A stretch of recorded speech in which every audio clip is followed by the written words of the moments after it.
ఇప్పుడు ఇప్పుడు హైదరాబాదు దేశానికి సెకండ్ రాజధాని లాంటిది. అది ఎలాగంటే రాష్ట్రపతి నిలయం ఇక్కడ ఉందన్నమాట హైదరాబాద్లోని. అంటే కనీసం సంవత్సరానికి ఒక 15 రోజులనే ఇక్కడికి వచ్చి గడపాలని సెకండ్ రాజధాని కింద మనల్ని భావిస్తుంటారు హైదరాబాద్ని. ఇది ఈ రాష్ట్రపతి భవనానికి దాదాపుగా 7 రాష్ట్రపతులు ఉన్నారన్నమాట. సంజీవ్ రెడ్డి 6 సార్లు ఇక్కడికి వచ్చారన్నమాట.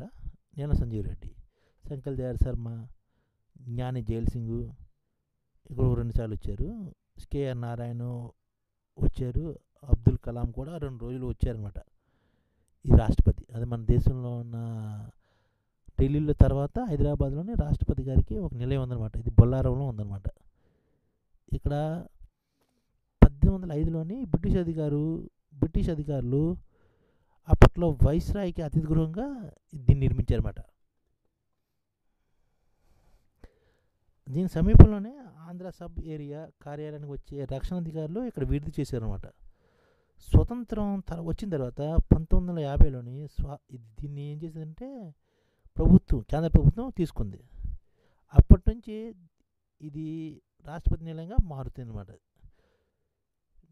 స్వాతంత్రం తర్వాత బ్రిటిష్ రెసిడెంట్ నివాసాన్ని నిజాము స్వాధీనం చేసుకున్నారన్నమాట. దీన్ని ఈ భవనానికి 160 సంవత్సరాల చరిత్ర ఉంది. ఈ భవనాన్ని కేంద్రం నిజాం నుంచి ఒక 60 లక్షలకి కొనుగోలు చేసిందన్నమాట.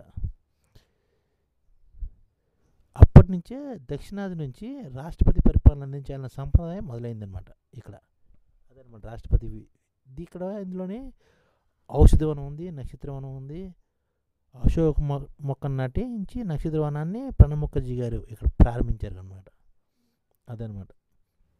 ప్రతిభా పాటలు కూడా వచ్చారనమాట. అలాగా ప్రతి సంవత్సరానికి ఒక 15 రోజులు నుంచి ఒక వారం రోజులు ఇక్కడ రాష్ట్రపతి వచ్చి ఉంటుంటారన్నమాట. ఇది శీతాకాలం విడిది చేస్తారన్నమాట. వర్షాకాలం శీతాకాలంలో వస్తుంటారన్నమాట ఇక్కడికి. అది అన్నమాట.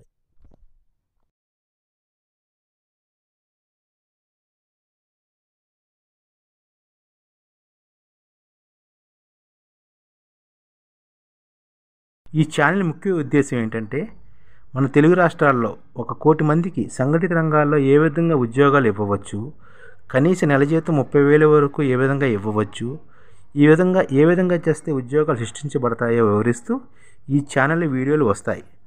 అలాంటి వీడియోలు మీకు కావాలంటే మన ఐడిఎఫ్ భాస్కర్ ఛానల్ని సబ్స్క్రైబ్ చేసుకోండి. ఐడిఎఫ్ అంటే ఇండియన్ డెవలప్మెంట్ ఫోర్స్. ఈ వీడియోలు చూసిన తర్వాత మీకు నచ్చితే లైక్ చేయండి, మీ ఫ్యామిలీ మెంబర్స్కి షేర్ చేయండి, మరియు మీ ఫ్రెండ్స్కి షేర్ చేయండి. Thank you. నమస్కారం.